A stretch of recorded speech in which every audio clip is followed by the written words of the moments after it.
Welcome to the Queen of Hearts podcast. And here's the queen herself, registered dietitian Heather Klug. Hello, everyone. Welcome to the Queen of Hearts podcast. Hello. Hello, Bethany. Hi. Before going into today's discussion, I just wanted to let everyone know that starting on June 15th, we are going to be switching to a different podcast hosting site. We've been with Anchor and we're going to move over to Buzzsprout. And this doesn't affect all of our listeners. It just affects the people who are listening to the Queen of Hearts podcast through Anchor. So if you're listening on Anchor, please look for the Queen of Hearts podcast on other places where you listen to podcasts. We're pretty much everywhere. Apple Podcasts, Spotify, Google Podcasts, Castbox, all sorts of places. Now, in previous episodes, we've discussed the link between mental health and heart health, as well as managing anxiety during a pandemic. In today's episode, Bethany and I are continuing the discussion on mental health with a special guest. So with us today is Monica Rodriguez, a licensed professional counselor and owner of On Purpose Psyche in Oconomowoc, Wisconsin. Welcome, Monica. Hi, Monica. Hi, thank you so much for having me today. I really appreciate it. Yeah, we're so glad you're with us. Monica is here to discuss counseling for mental health, including the reasons people seek therapy and what to really expect if you've never tried therapy before. So, Bethany, let's get the ball rolling with Monica. Oh, goody. I love when I get to start. Okay. So, Monica, just to kind of get our bearings here, what are the most common mental health issues that you see at your practice? Hi, thank you. We see a wide variety of different mental health symptoms and illnesses at the practice, anywhere from anxiety, depression, trauma and PTSD, marital issues, women's and men's issues, eating disorders, as well as a wide variety of things for adolescents and children, such as play therapy. We have a full-blown sensory room to help kids with learning disorders, OCD treatment, autism, sensory integration. So we have in total 23 therapists who all really specialize in different types of therapy and treating different symptoms. So really, we can treat a wide variety of things. Okay. Well, has any of this changed since the coronavirus pandemic started? Like, have you seen an influx of, for example, people with depression or anxiety or things like that? Absolutely. I think, this question is kind of twofold. We are seeing on an individual level that the pandemic is causing mental health symptoms for people just to be exacerbated, right? So, Sure. I work with a lot of moms, for example, and if they are coming into therapy for general anxiety and stress about how to work, how to be a mom, how to be married, etc., now their kids are at home and they're having to homeschool. And they're having to worry about, is my family going to get sick, et cetera. So we are seeing a spike in symptoms. Okay. But in addition to that, I am seeing 5 different kind of manifestations of kind of pain and suffering that's different and that is a result of the COVID-19. Okay. So, the number one thing, and I think most people know this, is powerlessness. Yeah. It is so difficult for all of us to feel like we don't have power, we don't have a sense of control, right? And right now, we've really lost that sense of, power in our own homes, power in our work, power for kids. We don't even know what's going to be happening in the next month or two, right? Right. Yeah. And, for example, I have an older lady that I work with. She's in her 70s. Her spouse died, unfortunately, as a result of this. And she can't even go through the process of grieving that loss right now because there's no funerals, there's no rituals for grief. Sure. Right? There's literally a loss of power of how do I grieve my husband? Yeah. Right? Yeah. So the other thing along with the effect of being out of control is that we're seeing a large spike in the cases of domestic violence and abuse, right? So kids who kind of get to escape the home, women who are in unsafe situations and are now not able to leave the home. So that also has been exacerbated. The second thing is grief, right? So the feeling of grief and its rituals related to it is a very healthy and expected part of human nature. But this pandemic is definitely evolving grief on a multitude of levels. So we are losing jobs, we are losing lives, we're losing our savings and security, right? And this is helping, and this is kind of affecting each individual in their own way. Mm-hmm. The third thing that I'm seeing is a greater sense of loneliness. So during this pandemic, that is wrought with fear, anxiety, depression, out of control, we don't know what we're doing. Humans need connection. It's a part of our biology. Mm-hmm. And with connection and with being with our community, we find a sense of reassurance. But right now, because with different stay-at-home orders or trying to come into less contact with people, we're also seeing that loneliness is being exacerbated. Yeah. Right. And that if you already have some mental health issues with, being separated or feelings of abandonment, this can make it tenfold. Oh, I could totally see that. Right. The other thing is mistrust, right? So if we go back to, developmental psychology 101, Erik Erikson talked a lot about how, the first, year and a half of life is where babies form this idea of trust versus mistrust. Mm-hmm. If they cry, if they have a wet diaper, they start to form trust with their caregiver that they're going to get taken care of, right? Yeah. That's part of human nature. So nowadays, if people, especially in their younger years, didn't have a healthy sense of attachment or develop that trust versus mistrust, right now we're also going through a time period where people are really starting to feel nervous and scared of, can I trust the advice that's coming out from this news media? Can I trust social media? Can I trust what medical professionals are saying, right? Sure. Because there's so much information everywhere, you're starting to see people actually kind of go against one another instead of coming together. And that's really making things difficult as well. Yeah.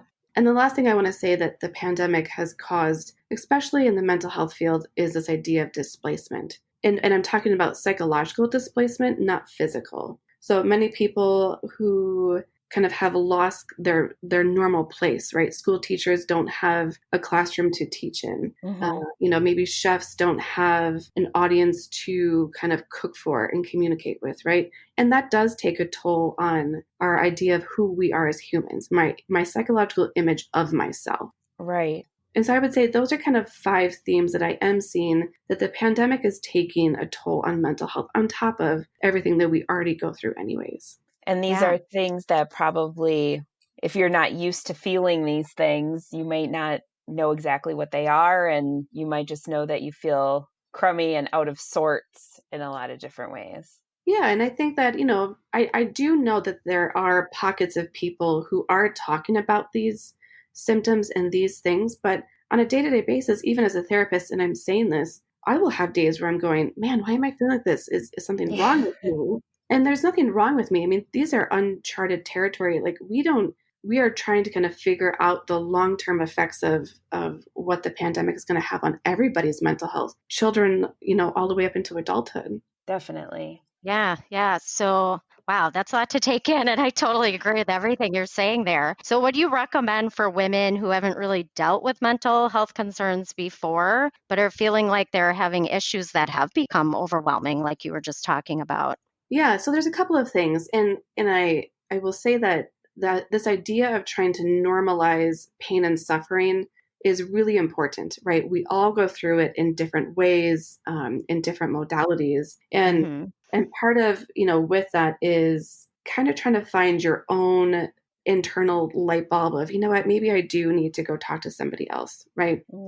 So I would say for people who haven't explored therapy before, if you're finding that you're using, coping skills that are just, they're not really suitable for the time. So for those of you who have ever read Brene Brown, she's an author that I love and I follow consistently. What she calls these coping skills is shame shields. So if I've had a tough day and I'm feeling really anxious, but I'm not really conscious that I'm going through that, and I go for my glass of red wine for dinner, but then I notice that I'm going for a second glass. What she'll kind of call that is that's a shame shield, or that's kind of a trigger to say, why am I going for 2 glasses instead of just maybe 1 with dinner? So if you're starting to notice things like that, eating patterns, communication patterns, I kind of joke about maybe binge watching like Netflix or a TV show just a little bit too much. You find that your temper maybe is shorter with your spouse or your kids. Again, all very Can normal. relate to that a little bit. Yeah.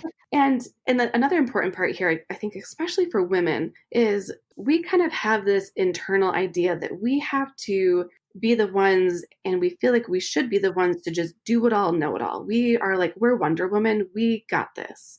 That's And, true. Oh yeah. Oh yeah. and when we don't succeed in these ideas of what we should be doing for ourselves, we feel like failures. Yeah. Yeah.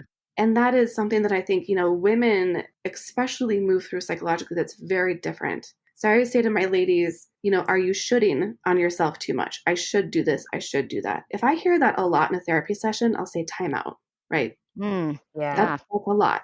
Very good points. I'm glad you brought that up about women because I've encountered that too, just in, programs that I've offered. Women feel like they have to do everything or they should do everything, right? And some of that we got And it to always has to let be, go. it has to be Go ahead. perfect too, Yes. because that's what I notice with myself. It's not only should I be doing this, but I can't let anybody else do it because they're not going to do it the way it needs to be done. Yes. So I might as well do it myself.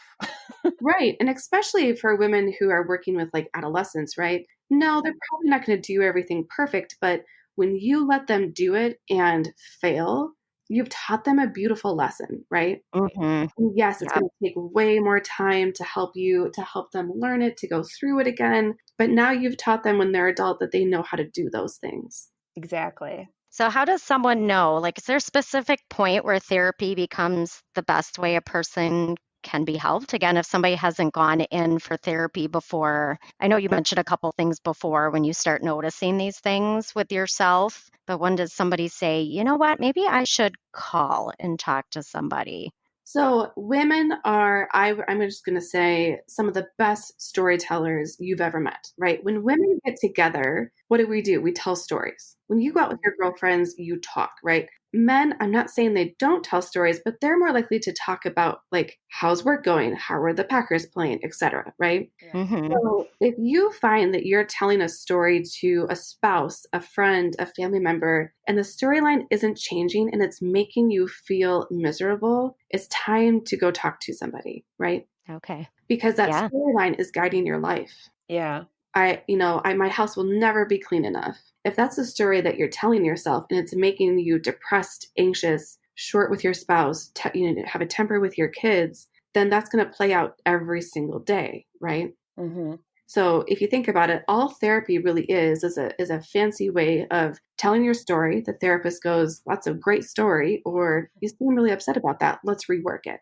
Or a therapist can even make sense out of that, right? And maybe explain why you're feeling what you're feeling or why you're doing what you're doing. Yeah, I mean, therapists are really there also to try to figure out, how did that story get there in the first place? Is it working for you or is it not working for you? And most importantly, is that truly your story, right?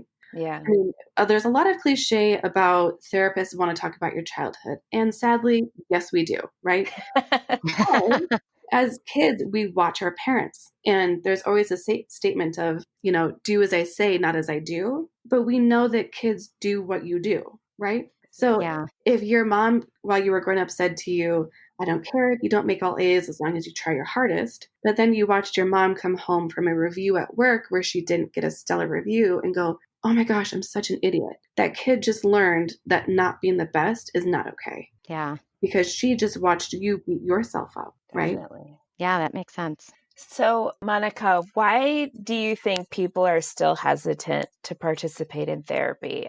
I've been very open and shared that I've been in therapy off and on since I was 15 for a variety of reasons. And I know that there's still somewhat of a stigma attached. But then, we see, especially right now when the mental health conversation is kind of one of the things that's at the forefront as we move through this pandemic, we keep hearing that therapy might be good for you. And it's one of those things that I think people know, but they're still hesitant to come in. So why do you think that is?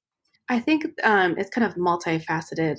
one, I do still think that there is a stigma out there about mental health and what is a therapist. So, we still hear that, people only go to counseling if they have severe mental health issues. And that's not necessarily true. This is where it's very important that you kind of figure out what is the best mode of therapy. We have places like inpatients, partial hospitalizations like Rogers, et cetera.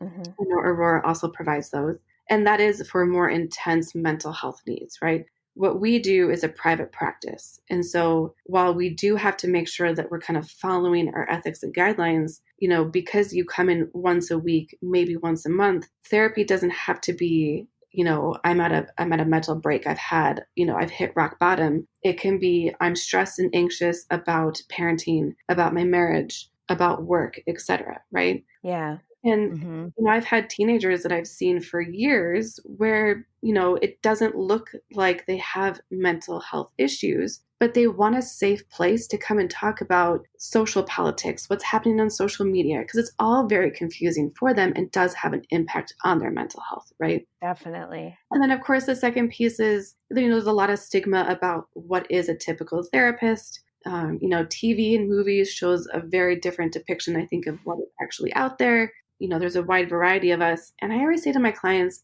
therapists are very much like shoes. You have to go and try a couple pairs on, right? Totally. Yeah, And I love that analogy. and if one doesn't fit, or you sit with a therapist and be like, I just don't know if this feels good, then try on another pair. Yeah, right? definitely. Because I've heard of people they don't like the therapist or they don't click and they quit. Right. Yeah. Right. And then they kind of have a bad taste in their mouth about therapy and then don't go back. Right. Right. But we're all different. We're all unique. We all kind of have different trainings, interests, etc. And, therapists, at least the ones that I work with, we don't take it personal, right? If someone comes in and says, you know what, this isn't working, can I see your coworker? Absolutely. This is a business decision if you think about it, right? Definitely. You're investing time and money into your mental health, and you need to make a good investment. And if I'm not it, that's absolutely okay. Speaking of investment, do you think like money is also one of those things? Because I think people think of it as expensive. Do you see that as a barrier too? Absolutely. Unfortunately, a lot of therapists, in working with insurance companies, God bless them, can be difficult at times, right? And so you have a handful of therapists that don't take insurance. They just charge cash, right? You also have, some people have really, really high deductibles. You could have 2 kids in therapy and yourself, and maybe you have a $6,000 deductible. Yeah. That's a lot of money to be paying for therapy. And this is where I do see a lot of people go, well, yes, I'm anxious, or yes, my kids are a little anxious about the divorce, etc. But you know what? It's not that bad. I can't afford it, right? Yeah. So when I started On Purpose Psyche in 2018, I brought on my first intern, and I work with a couple of schools in the area, but I do work a lot with Northwestern down in Chicago. So currently I have 9 interns who see people for free. That's awesome. Yeah. And, a lot of people, and I do understand this, hesitate about seeing an intern because there's always the idea they could graduate, they may not stay, etc. That is definitely a fear, but, we also have to outweigh the pros and the cons of, is some short-term therapy maybe going to be beneficial for you, right? Definitely. Yeah, that's a good point. And I just have one other little quick question in this same vein. Can you just briefly tell people the difference between a psychiatrist and a therapist? Because I think so many people, they're tied together in our minds of what they do, but they're really kind of different. Yeah, so I do think, so the primary difference is a psychiatrist primarily prescribes medication. A psychologist primarily does psychological testing. Now, that does not mean that both psychiatrists and psychologists don't also do some form of their own talk therapy. A counselor or just a therapist, all we do is talk therapy. So we aren't licensed to give medications or to do like advanced psychological testing. Okay. So if that was something like if somebody was seeing you and you determined that, hey, being put on a medication might be a good idea for you, then you would refer them to see a psychiatrist, Correct. for example. Okay. Yep. Or if we're working with a kiddo who is just having things that we just can't quite figure out, right? If we can't really work with the school, because sometimes a lot of schools will do some of the testing, especially if they're going for IEPs or et cetera. Sure. Because sometimes the diagnosis can be really important to kind of figure out what's the engine that is driving some of these behaviors. Yeah. Okay, Monica, what can people expect when they come in to see you or one of your therapists? I mean, you mentioned it before, what we see in the movies and on TV, right? Somebody laying down on a couch and asking you about your childhood. I mean, what should people really expect? I have to say the only people that have ever actually laid on my couch are teenagers. I don't know. They lay everywhere. They lay everywhere. So after you book your session, you kind of come in and we go over necessary paperwork.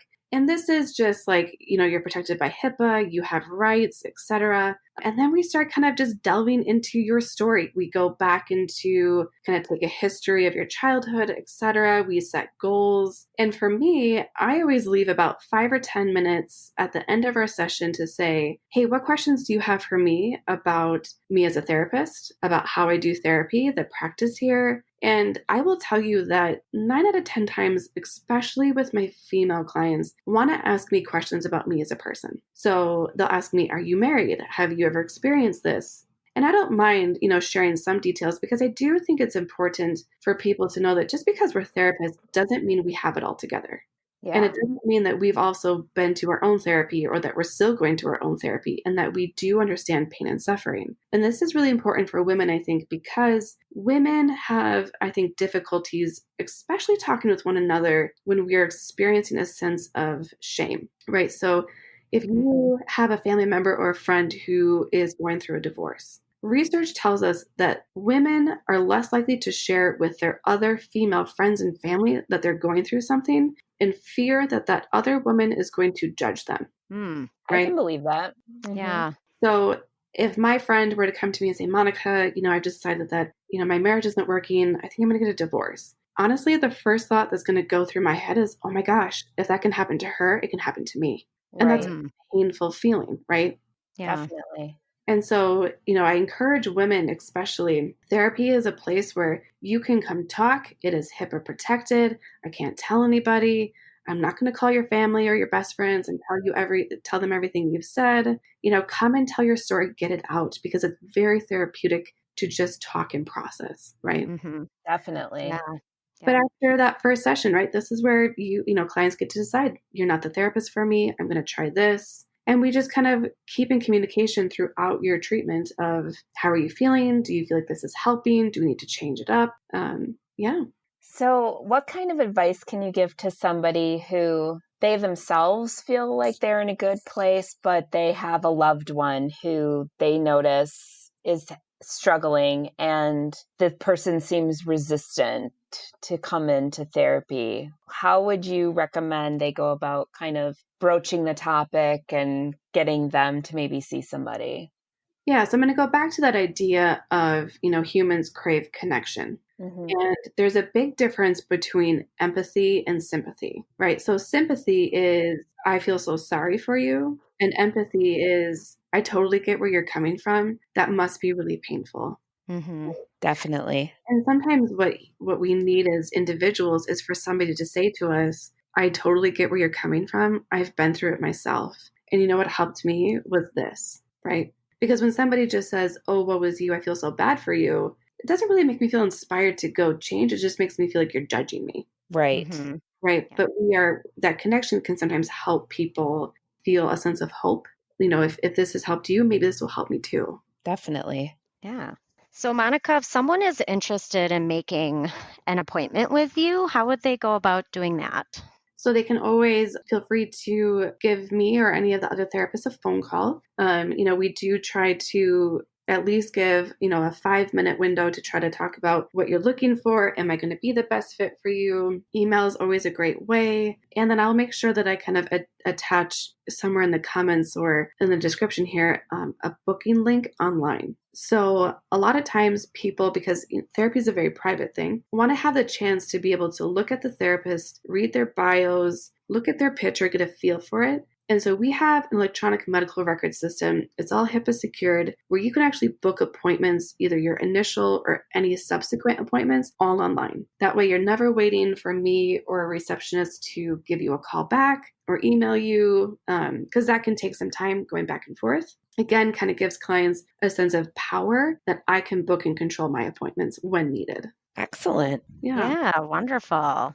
Well, Monica, thank you so much Definitely. Thank you for being for with all of us it. today. This is wonderful. Thank you for sharing your knowledge and your expertise on mental health counseling and what's really kind of all involved with that. I'd like to also give a special shout out or thank you to our wonderful listeners in the U.S. and also our listeners in other countries. We have some listeners in Ireland, Germany, and India out there. So thank you for being out there with us. Have a great day, everyone.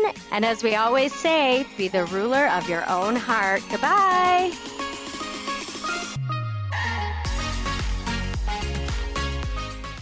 Thank you for joining us on the Queen of Hearts podcast. Our podcast is recorded here at the Karen Yance Women's Cardiac Awareness Center inside Aurora St. Luke's Medical Center in Milwaukee, Wisconsin. For more heart-healthy tips, info, recipes, and more, visit our website at www.karenyancecenter.org, like us on Facebook at Karen Yance Center, and follow us on Pinterest. If you like what you hear, subscribe to our show and be sure to tell your friends. Until next time, ladies, be ruler of your own heart.